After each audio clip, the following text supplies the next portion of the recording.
बक्सर से, जहां गांव वालों ने एक थर्मल प्लांट पर हमला कर दिया। गुस्साए गांव वालों ने पुलिस की गाड़ी को भी आग के हवाले कर दिया।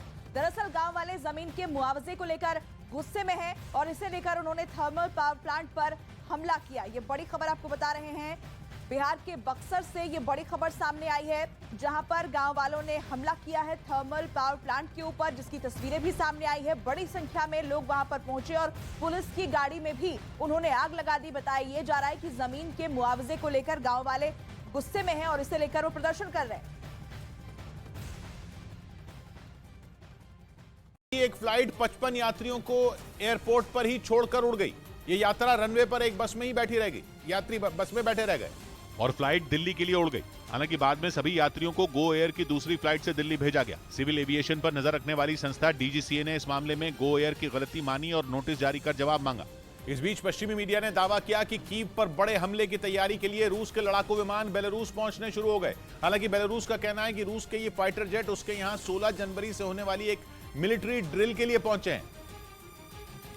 लेकिन बेलारूस की इस बात पर भरोसा नहीं किया जा सकता, क्योंकि पिछले साल 24 फरवरी को यूक्रेन पर हमले से पहले भी रूस और बेलारूस सैन्य अभ्यास की ही बात करते थे। लेकिन उसी मिलिट्री ड्रिल की आड़ में रूस ने बेलारूस की जमीन पर अपने सैकड़ों सैनिक और हथियार जमा कर लिए थे। और अब एक बार फिर से रूस के लड़ाकू विमान बेलारूस पहुंचना शुरू हो चुके हैं, जिसके बाद पश्चिमी मीडिया इस बात की आशंका जता रहा है कि रूस कीव पर बड़े हमले की तैयारी कर रहा है, जो जेलेंस्की के लिए परेशानी का सबब बन सकती है, क्योंकि यूक्रेन की ज्यादातर सेना इस वक्त दूसरे इलाकों में उलझी हुई है। और ऐसे में अगर रूस ने कीव पर धावा बोला तो उससे निपटने में जेलेंस्की के पसीने छूट जाएंगे।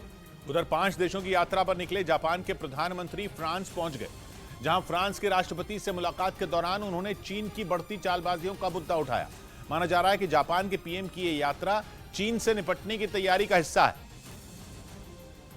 क्योंकि यूक्रेन जंग के बाद चीन ने जापान की नाक में दम कर दिया, जिसमें उत्तर कोरिया ने भी चीन का खूब साथ दिया और यही बात जापान के सिर का दर्द बन गई। जापान ने चीन से निपटने की तैयारी शुरू कर दी। जापान के पीएम फुमियो किशिदा की 5 देशों की यात्रा को इसी तैयारी का हिस्सा माना जा रहा है। फ्रांस पहुंचे फुमियो किशिदा ने वहां के राष्ट्रपति इमैनुअल मैक्रोन से इस बारे में बात भी की, जिसके बाद जापान और फ्रांस ने चीन को सबक सिखाने के लिए साझा युद्ध अभ्यास करने का फैसला किया, जिसके लिए दोनों देशों की सेनाएं प्रशांत महासागर में उतरेंगी और चीन को अपनी ताकत दिखाएंगी।